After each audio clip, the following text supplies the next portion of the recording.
Русија држи едно од најсилните странски влијанија во Македонија, а граѓаните мора да научат како да ги препознаат лажните информации кои Москва ги пласира во Македонија, која е НАТО членка, вели амбасадорот на Обединетото кралство во земјава Метју Лосон на денешната експертска конференција за хибридни закани финансирана од британската амбасада. We and the government of North Macedonia are concerned. It's one of the reasons that we're putting British programme funding in partnership with the government of North Macedonia.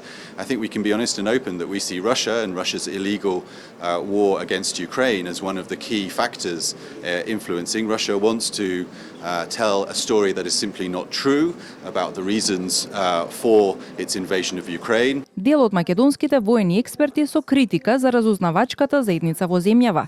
Тие не ги даваат нужните резултати. Затоа потребно е формирање на нова јавна институција која би го анализирала странското мешање во земјава, вели мајорот Александар Грижев. Во главно би го спомнал Советот за координација на безбедносно разузнавачката заедница, кој согласно стратегијата за хибридни закани би требало да биде носител. Меѓутоа,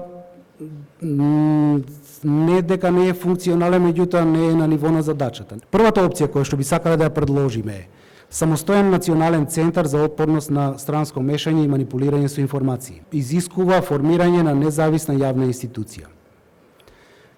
Тоа значи дека на таа јавна институција би требало да и се даде јасен мандат и би требало да има собствен буџет. Доколку нема политичка волја за нова јавна институција, создавање на нов координативен механизам на највисоко ниво при владата или проширување на мандатот на Советот на безбедносно разузнавачките служби, се другите алтернативи, предлагаат експертите кои потенцираат дека Македонија како земја членка на НАТО и кандидат за ЕУ не смее да дозволи да биде ранлива на разните геополитички интереси во регионот.